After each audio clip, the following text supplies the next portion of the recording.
All right. We are live on YouTube, LinkedIn, and Facebook. Welcome to another live recording of the Managing Partners podcast. Today, I'm joined by Ronald. Ronald, thanks so much for being here.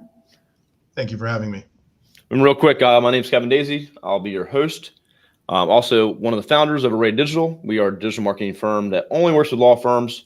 So if you need help with digital marketing, please keep us in mind. Go check out arraylaw.com.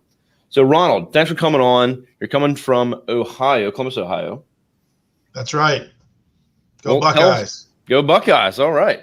Well, tell us all a little bit about your journey, your background, and how you became, the managing partner of your firm, starting your own firm. Yeah, so I went to Ohio State Law School. I graduated in 2006. I went to Vanderbilt University undergrad. So I moved from Nashville to Columbus in 2003. I'm originally from Cleveland, so I was very familiar with Ohio and Columbus. And during law school, I had an opportunity to clerk at several firms. I even had the opportunity to clerk for a federal judge on an externship basis up in Cleveland. And so I was dipping my toe in the legal field, as they say, working at small firms, medium firms. I even, my summer after my second year of law school, I was a summer associate at a rather large insurance defense firm that has a regional presence. During my third year of law school, I was speaking with my buddies in the library during a study session, and we were kind of talking about our career paths and where we were going and where we were headed. And one of my friends was suggested that if I wasn't too happy with the corporate law path or the big law path, that I look into family law. And he was a good friend of mine. We spent a lot of time together, and he was like, all of us go to you for relationship advice, and we talk to you about our relationships and significant others and that whole area of our lives. Have you ever thought about family law, divorce law, custody? You seem to you'd be a natural fit. And I was at the time thinking to myself, that's not where I really pictured myself. I pictured myself more big law, corporate law, but I ended up applying for a job at a family law firm in Dublin, Ohio, a suburb north of Columbus. And I also was waiting for a big firm offer in Cleveland, and I was trying to decide, did I want to take the big firm offer in Cleveland or the family law firm offer in Dublin? And I ended up picking the family law firm offer in Dublin, staying there a year and a half. I kind of call it my residency year. And then I met a gentleman who was 3 or 4 years ahead of me, a little bit more experience, and the two of us joined together and started our firm in July of 2007. 6 years later, we parted ways, and I became the managing partner of my firm, Petroff Law Offices. We currently have 5 full-time family law attorneys and 3 support staff. Awesome. So, everyone, if you're listening, checking out the episode, PetroffLawOffice.com. Check out the website. I'll put it in the comments as well, so you can go visit this website, learn more about Ronald. So this is the comments now. Just posted it. So, go check out the website, learn a little bit more about them. Actually, there's a nice little video on the front, too, that tells you all about the firm. So I was going to ask that next is, so you specialize in family law. What are all kind of, what does that encompass as far as the different criteria that you guys specialize in? Yeah, I mean, that's a great question, because a lot of people just think that they don't really know when you say family law what that entails. But the large portion of the cases are divorce with children, divorce without children, or dissolution with children, dissolution without children. A dissolution is a party-driven agreement. It's an amicable resolution to dissolving a marriage. Divorce is more of the litigation counterpart, where it's like a lawsuit. You file a complaint. The other side has 28 days to file an answer and or a counterclaim, and you go down the litigation route. So that's a vast majority of our cases. But in Ohio, if you're not married when you give birth to a child, the mother has default sole custody. So the laws in Ohio are a little different. Some would say antiquated when it relates to giving birth out of wedlock. Those cases are called juvenile custody cases. And fathers in Ohio who have children out of wedlock have no legal rights. So they have to hire attorneys or attempt to file the paperwork themselves in juvenile court in the county in which the child or the mother resides. So that makes up a pretty significant chunk. Either the fathers hire us to establish legal rights, or the mothers hire us to defend their legal rights. So that's called juvenile custody. Then, of course, there's adoption, prenups. We have a healthy appellate practice for cases that actually end up getting tried by a judge and then appealed to an appellate district court. We also do grandparents' rights, abuse, neglect, dependency. When the county comes in, children's services, and takes children away from a family, we do what's called civil protection orders, typically known as what are called restraining orders if there's a marital dispute or violence in the house and one of the spouses or a family member needs to be separated. We do cases like that as well. And then there's like smaller niche like subspecialties like military divorce or high conflict custody cases. So that makes up a lot of our cases. Okay, excellent. And thanks for getting the details on that. So I think sometimes family law, obviously, attorneys, I think, have a better understanding of that. But I think the general public who may be saying, I'm not really sure what's all in there. Is it wills and estate planning, or is it trust? What all does it mean? So Right. We get questions about school law all the time, and that's not our specialty. That's good. You got to specialize. You got to have a focus. So that's good. So next question really is, you have the specialties that you work on mostly in the divorce. It sounds like, what are some of the ways that you're gaining clients, getting in front of the clients, and getting them in the door to talk to you? Right. So it's really it's like the rule of three. It's like a third, a third, a third. So now we're starting our 15th year of practice. So a third of our clients are either repeat business. One of the areas of law that I failed to mention that actually is a very healthy share of our cases is called post-decree modification or post-decree enforcement. So these are people who've been through the legal process, who have been divorced, who've had a child custody adjudication, and they want to modify it. They want to change it. So these are either repeat customers, as you will, or other people who've been to other lawyers and come to us for modifications. Similarly, post-decree enforcement means you have a judgment or adjudication or an agreement, and the other side's not following it. And so you need to enforce that order by taking that to court. So that's a very healthy part of our practice. So those people tend to be repeat business or word of mouth. Another third of ours is digital marketing, digital advertising, like Google pay-per-click, AVVO, super lawyers, things like that. Podcasts. We used to do a lot more with media, podcasts, nice. Print media, etc. And then the final third is other professionals. I like that. So, and what did you call that? A third? Yeah, the rule of three. I like that. Well, I'm glad you're doing the middle part where it's just what we do is, you got to advertise. You have to be found. You have to be there. I think, you can't beat a referral. You just can't. That's the best way. But you also can't really scale with only referrals. So, yeah. So you got to be there when someone's looking for you. So that's good to hear that you guys are doing those things. You mentioned some SEO, I think, backstage when we were talking with your domain and how long you've had it and things like that. So those are all important pieces to consider for sure. So it sounds like you guys are doing well. You said you have 5 attorneys, correct? That's right. Yep. Really what's the next 2 to 5 years look like? What are some of the growth plans, things that you want to accomplish? Now that really, you've kind of parted ways with your partner. What's your focus? What's your growth plans?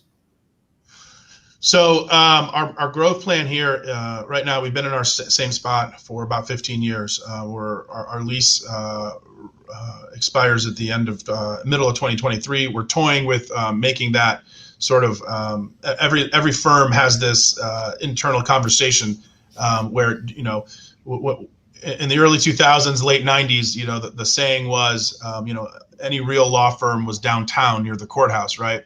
Well, through over the years, variety of technology, remote learning, remote working, and now a lot of firms are moving out to the suburbs. So one of our internal discussions is whether or not we're going to stay here downtown, blocks from the courthouse in the most populous county in the state of Ohio, which is the 6th most populous state in the country. People are sometimes surprised to hear that or learn that, but we have the 3C corridor, which are some of the biggest and most successful cities in the country here, Cleveland, Columbus, and Cincinnati? Or do we move to the suburbs and kind of get out of downtown? So we're toying with that. Both have pros and cons. The other issue is, so family law firms, especially in central Ohio, there are very few that are more than 5 attorneys. I mean, a lot of them are solo practitioners or partners. It's few and far between that have multiple attorneys, 6, 7, 8, 9 attorneys. So our growth plan, our sweet spot is probably about a total employment base of about 11 or 12 with 6 attorneys, including my current business partner and I, and 6 support staff. So 12 is about the sweet spot, and I think that's a lot of family law cases. Right now we have about 246, and we can't. It's like drinking out of a fire hose right now. That sounds like a lot. Well, that's that's interesting. Kind of your thoughts around that, and about moving to a different location. I'm sure your cost would go down potentially by doing that. Is there a place maybe in between, like the 3 biggest cities there, the areas they're kind of a sweet spot in between where you can kind of work more cases, in that in between? And that's the suburb that we were thinking about moving to is called New Albany. It's northeast of Columbus, about 25 minutes away. That's a good a segue. There are 88 counties in Ohio. Obviously, if you're licensed in the state of Ohio, you can practice in all 88. We have cases in about 53. A lot of my colleagues and clients are surprised to learn that we travel to 2.5 hours away for court sometimes. If it works for the client, it's sometimes cost prohibitive, but if it works for the client and they're willing to pay for our travel time, we certainly have experience in some of these outlying counties. Moving northeast of Columbus allows us a little access to some of the other counties that cut down on travel time, for example. So Excellent. We've gone up to Cleveland, we've gone down to Cincinnati. Columbus is actually that centrally located spot. So we're well situated geographically. Excellent. Well, again, I like that you have, some pretty specific goals for growth, and they seem very, reachable and doable, and so I just like that you have that off the top of your head, kind of what you're thinking about, plans for moving, going remote. Obviously, that's much bigger. Our company, my firm, was all physically in the area, the building that I'm in now, and now we have over 20 employees, and more than half are remote in other states. So, it's just changed a little bit, but we got to keep the culture and still get together if we can, and do things like that. But that's really cool that you guys are considering some of those changes. So as far as managing, you said 240 or 246 or something like that. What what software are you using? What things are your tools you're using to manage all that? The biggest tool is collaboration. Are you managing all that? That's good. Yeah, we meet as a firm, a whole firm twice a month. I meet with my support staff twice a month individually. I meet with my associates twice a month. So that's where for clients, when court's virtual or via Zoom, it's much better financially for them, and honest for us, we can appear virtually in any of the 88 counties. But when we, last summer, during the height of COVID, it was difficult for us because we collaborate so much. We roundtable, we spitball, we talk strategy. The associates present us with issues, ask us how we would handle it. So the way we stay on top of it, honestly, is meetings and mini meetings, as you will, to talk through the issues in the cases. And there are so many procedural issues that the support staff have to keep up on. Following up on service, following up on rescheduled court dates, following up on making sure the clients and all professionals who needed witnesses are not know where they're going and what they're doing, not to mention the underlying cases themselves and the legal strategies. So as far as software is concerned, we use Amicus Attorney as our accounting software. We don't use practice management software. Okay. Family law firms typically don't use practice management software. We're kind of a unique breed in how we do our law as opposed to other law firms. But email and in-person meetings is how we stay on top of things. We have a list of every client. We literally go through, we use different colored highlighters. Old school. We're old school. Yeah, you got to do what works. And have the meetings, communication, and going through each client is tedious sometimes. So that's what we do. It's really going through each situation, having those meetings. It sounds like you also have a lot of more like one-on-ones with each of your staff members every month, which is really awesome too. Yeah. So excellent. So yeah, a lot of like personal injury firms, so they use like Clio. That seems to be a pretty popular case management software. But yeah, I just wondered. It seems like a lot of cases. So what is the average with the divorce cases there in Ohio? What is the average kind of length of a case? Well, so the Supreme Court of Ohio gives guidelines as to how long a case can be pending litigation. So obviously, if you have to bifurcate them between contested and uncontested. The uncontested ones are just paperwork, and those are not as stressful as the contested litigated cases. And so, a divorce with children in Ohio has to be fully litigated within 18 months of filing. Not all of them go that long, but that's your guideline. Without children is 12 months. All right, and then if you're coming on a post decree, like enforcement action or what's called a contempt, that's 9 months. So those are kind of your three goalposts, if you will, when you're trying to determine what the maximum amount of length a case can go. They go much quicker also. The other thing that we found throughout all of the counties during COVID was, while it was great that it was more convenient for all of us to attend court remotely, it was amazing, exponentially increasing the litigation and decreasing the amount of settlement of cases. Because what happens is when you go to court and you see your colleagues, whether on the case you're there on or other cases, we're all there. A lot of times we go back to the into the back rooms where the judges and magistrates are, and we huddle around the coffee machine and we talk about our cases. And getting that face-to-face time with your colleagues is so important, not only on a professional colleague standpoint, but that's where a lot of cases get settled. You would be surprised. A lot of lawyers are really busy. A lot of family law lawyers in this area are, overworked, have a ton of cases, and it's a lot of top of mind. So when you see, opposing counsel or a colleague, sometime adversary, it reminds you that you have to talk to them about something or throw something by them, and it's amazing where that conversation goes. So that was happening so often, and then COVID hit, and then one of the counties, a very sort of progressive and forward-thinking county, Delaware County, just north of Columbus. It's actually the fastest-growing county in Ohio. They were seeing their rate of settlement decrease so much that they started mandating in-person settlement weeks in family law, which was the first time I had heard of a domestic relations court doing that. But none of their cases were settling because none of the attorneys were seeing each other in the courthouse. Interesting. I've never heard that before, so that's actually really interesting insight right there. For us, we're in the office and we decided to come back. We were out of the office for a while, but we knew from a company standpoint, the interactions, the impromptu meetings and things like that, where a lot of things happened and a lot of new changes came about, were important. So obviously if the courts are shut down and everything goes going virtual, I'm surprised to hear that was some of the outcomes. But with you and your firm, did you ever go home completely and send staff home? Did you guys stay in? I've heard both sides from different firms, some that stayed and some that took a short, No, we actually did a hybrid. We rotated. So we had one attorney and one staff member here at all times.